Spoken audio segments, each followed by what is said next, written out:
hell is other people. This is something that I stole, unfortunately, from a different YouTuber who talks about that people's perception of us is our personal hell. And I personally agree. The moment I saw that title, I immediately thought, yes, I think that is our punishment as humans. Obviously, we don't know what goes on in the minds of most animals, so we can't really say how they feel. But actually, some of them, whose behavior we've observed, while they might not directly say that I'm concerned by how my peers view me, I think it's clear in the behavior that they show. Very much similar to male humans. You'll find male animals like lions, they have their ways of showing that they're the strong one in the pack, that they're more masculine, I guess. Yeah, just like you see in humans making more money, driving a bigger car, those bigger loud motorcycles. The animals have their ways of showing off that, hey, I'm the man. And I think that's also from perception. So I guess it's not just true for humans. I guess animals feel it too. Maybe it's a punishment for gaining consciousness. Yeah, not to immediately get too deep about it. My point being that everyone is talking about how Gen Z, I'm a zillennial, like between Gen Z and millennial. Everyone is talking about how Gen Z is so worried about being perceived, but I actually don't think it's a new fear. Obviously, social media takes it to a new level, but it's definitely not new. People have always been scared of other people's perceptions of them since people started being people. And you know what? Before I dive into saying how bad it is that we're scared of other people's opinions, I just want to say this is not necessarily always a bad thing. Because of how we are as social animals, that has helped our species and therefore our community survive for a really long time. Think of someone who takes care of their babies because they're scared of being judged. Like, well, not often, but sometimes you hear parents saying, I took care of you, I fed you, and you're thinking, why are you even aware of that? That's what you are supposed to do. And that personally gives me the impression that that person did it because they were scared of other people's perceptions of them, but they did it anyway. That's what matters. So the child is fine and they're alive. Also, if you think about how we define, is it psychopaths or sociopaths? I'll confirm here. I'm not even sure what's the difference between the two, but one of those two is that when you totally do not care about other people's opinions, then we start to classify you as a sociopath. If you go into a restaurant naked or you start yelling at people in a public place, we recognize that, oh, this person does not care what people think about them. And on a small scale, if you're dancing in a club and everyone is sitting, that's a good thing. But if you're crossing a certain line, that is, no, that's a good thing to you. If you start to cross a certain line, then it becomes problematic and even harmful to you and the people around you. Not only does it isolate you, but it makes the community just more dangerous to exist in if no one cares about anyone's opinions, right? So I don't want to turn this into, oh, everyone is hindering you from achieving what your greatness was meant to help you achieve,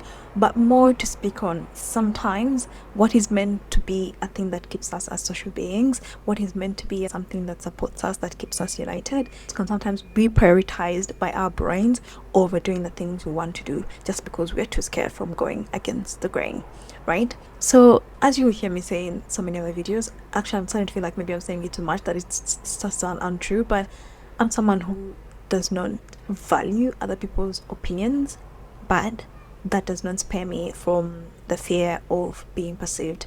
I still care. In fact, I do not like to be perceived at all, even in a good way or in a bad way.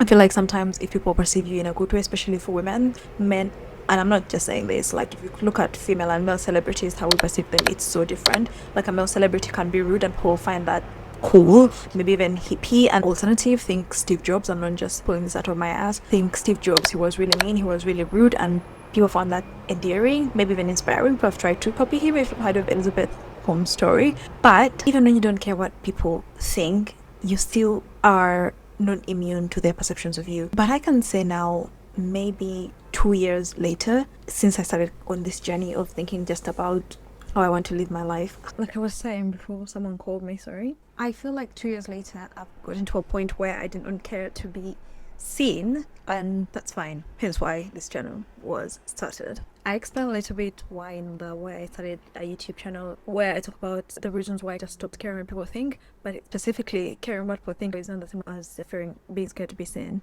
So anyway, here are some of the things that have worked for me as someone who's been on the other side of the river and I've crossed over to the hey, to be cringes to be free side of riverbank. Number one is, just to get it out of the way, is exposure therapy. After you make one post, you actually realize nothing's going to happen. You're worried people are going to see it, people are going to judge you, people are going to think about you in a certain way. But realistically, after you do the first one, the second, the third, you realize nothing's going to happen. The people that matter in your life are not going to care that you're doing YouTube, and the people that do care, well, do you want the support in your life anyway? That kind of takes care of itself. But also the problem is, how do we get to that first point? Because I think maybe the main point. So that's number 2. We'll start from there. Number 2 is something that I call qualifying your judges. So if you're working in sales or even in e-commerce, if you're selling things, there is something they call qualifying your leads, which basically, think about it. If you are selling at 10,000, if you are Louis Vuitton, for example, and you are selling a 5,000 pound bag, many are going to be interested in that bag, but not everyone is going to be able to buy. So qualifying your leads is doing things that shows you that, hey, this person is a potential customer or this person is not. For example, if you are selling that bag, that 5,000 pound bag, you might want, this is why computer companies sell your data. So if they see this person has maybe been on a private jet website, I don't know where people who can afford such bags hang out, but that was an example that could come to my mind. If this one's been, so that lead is qualified. I mean, in e-commerce, it doesn't seem that serious, but when people were doing physical sales, this is how things worked. So a qualified lead was different from an unqualified lead. So if you open up your shop and someone walked into your shop just to browse, the person was unqualified. You didn't know if they had the resources, if they had the interest, because sometimes people enter shops just for the sake with no intention of buying, and that's not wrong. But what I mean is that in fact those people are important for a business, because then they'll draw in other people. As human beings, we naturally have FOMO. Anyway, yeah, so I apply a similar concept to my life, which is called qualifying your leads, my judges, that means. And this is basically something, at first I used to boil it down to, if someone does not have the life that I want, then I don't want their advice, which I think is actually a quote. I'll put it here, a pretty popular quote. Don't take advice from someone whose life something like that, who doesn't have the life you have. Yeah, but the problem is that is really vague, as the life we want is an imaginary life, which means realistically it's likely unrealistic, or tongue twister, which means it's vague. It's a vague idea of how life is. For example, life, you want a life of travel. Is that 3 times per year? Is that 12 times per year? Is that 1 big trip every year? Is that 3 big trips, or is it 10 weekend trips? You get what I'm saying? Yeah, so it's a bit vague. So what I did is I made like a list of things that if a person does not do those things, I simply do not care about their opinion. So now that list I developed from, similar to what the saying says, from the kind of life I want. So travel, obviously, since we're already on that topic, I do not take offense to this, but if you, I'm so sorry, please, this is going to sound so bad and quite privileged, but if you live where you were born, please do not take this the wrong way. And I completely recognize how lucky, how fortunate I am that I was able to move and I had support and all those things. I am just saying, your view of the world is too small for you to be giving opinions on other people's lives, unless of course they're in the same boat as you. And if you don't believe me, call anyone that has moved countries. Better yet, if you know someone who is moving countries, call them the week before they move and call them 2 weeks later. Just that 2 weeks of being in a different place will have changed their way of thinking drastically. This is especially true if you move from continent to continent, because I imagine there'll be differences in culture. Of course, if you move from like Northern Africa right next to, that closest border, and if you move from like Northern Africa right next to that closest border in Europe, it might not be that different. But if you move from Sub-Saharan Africa, for example, I'm just saying this because this is what I did, to Europe, huge difference. But even if you move somewhere maybe that is not the same, as long as you have to go through the process of building your life from scratch, you have no idea what it does to your mind when you have to go back to making friends like you're in kindergarten. It changes you completely.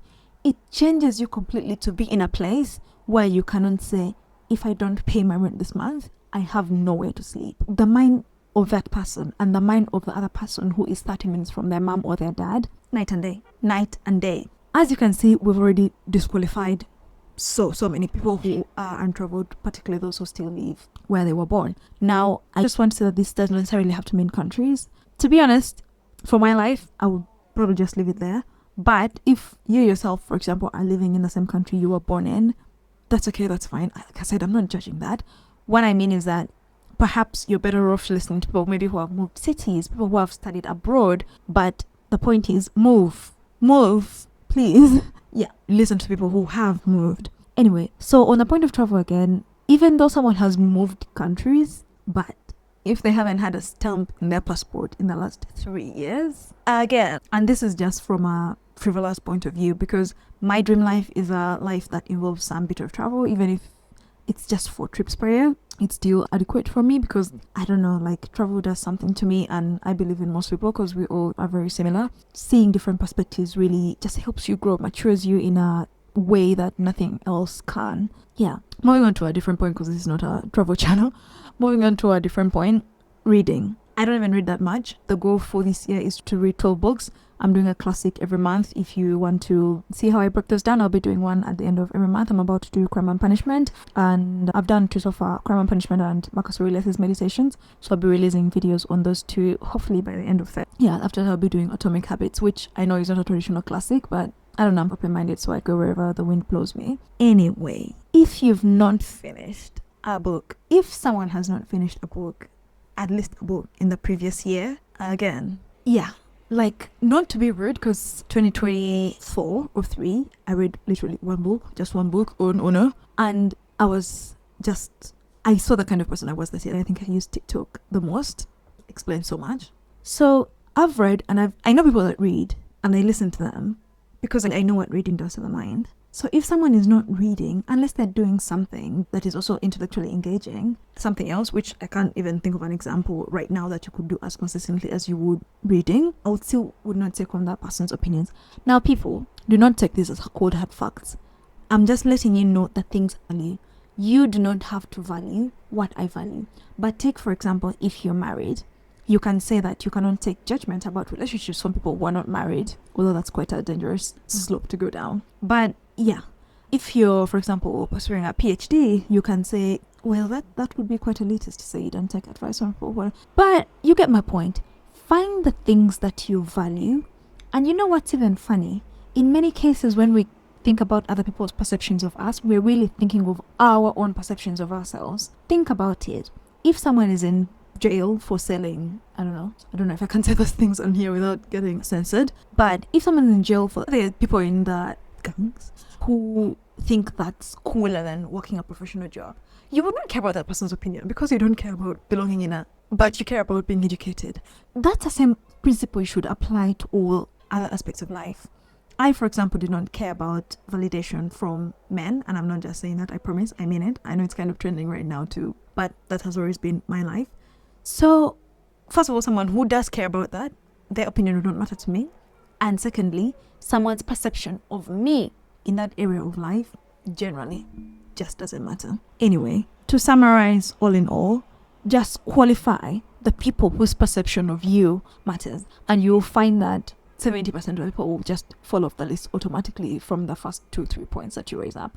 I have so many others, but I would say those are the biggest 2. Moving, living, basically, I think in my culture they call it living your mom's boot, basically like getting out of the reach of the people that can help you. So basically you're latching, not physically, obviously, I hope you're not breastfeeding by the time you leave the country, but you're getting off that support system that you have and planting yourself somewhere else.